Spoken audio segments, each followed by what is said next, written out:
Hi friends, welcome back to my channel. ಚಿತ್ರದುರ್ಗದ ಹುಡುಗಿ ಇವತ್ತಿನ ರೆಸಿಪಿ ಅಲಸಂದೆ ಹಾಕ್ಬಿಟ್ಟು ಮೆಣಸಿನ್ಕಾಯಿ ಹುಳಿ ಮಾಡೋದು ಯಾವ ರೀತಿ ಮಾಡೋದು ಅಂತ ನೋಡ್ಕೊಂಬರೋಣ ಬನ್ನಿ.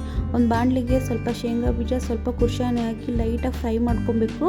ಇದು ಮಸಾಲೆಗೆ ಕಾಯಿ ತುರಿ, ಈರುಳ್ಳಿ, ಬೆಳ್ಳುಳ್ಳಿ, ಟೊಮೊಟೊ ಮತ್ತು ಕೊತ್ತಂಬರಿ ಸೊಪ್ಪು ಮತ್ತು ಮಟನ್ ಸಾಂಬಾರು ಪುಡಿ, ಖಾರದ ಪುಡಿ, ಬೆಳ್ಳುಳ್ಳಿ ಇದನ್ನ ಹಾಕ್ಕೊಂಡು ಸ್ವಲ್ಪ ಬೆಲ್ಲ ಹಾಕ್ಕೊಂಡು ಅದ್ರ ಜೊತೆ ಹುರಿದಿಟ್ಕೊಂಡಿರೋ ಶೇಂಗಾ ಬೀಜ ಮತ್ತು ಕುರ್ಷಾನೆ ಹಾಕಿ ನೈಸಾಗಿ ಪೇಸ್ಟ್ ಮಾಡ್ಕೊಬೇಕು. ಮತ್ತು ಒಂದು ಅಗಲವಾದ ಪಾತ್ರೆಗೆ ಸ್ವಲ್ಪ ಎಣ್ಣೆ, ಸ್ವಲ್ಪ ಸಾಸಿವೆ, ಕರಿಬೇವು ಹಾಕಿ ಈರುಳ್ಳಿ ಹಾಕ್ಕೊಂಡ್ಬಿಟ್ಟು ಒಂದು 5-6 ಸೀಳಿಸ್ಕೊಂಡಿರೋ ಮೆಣಸಿನ್ಕಾಯಿ ಹಾಕಿ ನೆನೆಸಿಟ್ಕೊಂಡಿರೋ ಅಲಸಂದೆ, ಒಂದು 3 ಆಲೂಗಡ್ಡೆ, ಒಂದು 3 ಬದನೆಕಾಯಿ ಹಾಕಿ ಸ್ವಲ್ಪ ಉಪ್ಪು ಹಾಕಿ ಒಂದು 5 ನಿಮಿಷ ಫ್ರೈ ಮಾಡ್ಕೊಬೇಕು. ಫ್ರೈ ಮಾಡಿಕೊಂಡು ರುಬ್ಬಿಟ್ಕೊಂಡಿರ್ತೀವಲ್ಲ ಮಸಾಲೆ, ಅದನ್ನು ಹಾಕ್ಬಿಟ್ಟು ಅದು ಒಂದು 5 ನಿಮಿಷ ಈ ಥರ ಎಣ್ಣೆ ಬಿಟ್ಕೊಳ್ಳೋವರೆಗೂ ಫ್ರೈ ಮಾಡಿ ನಿಮ್ಗೆ ಅಗತ್ಯ ಇರುವಷ್ಟು ನೀರು ಹಾಕ್ಕೊಳ್ಳಿ. 1 ಲೋಟ ಅಥವಾ 2 ಲೋಟ.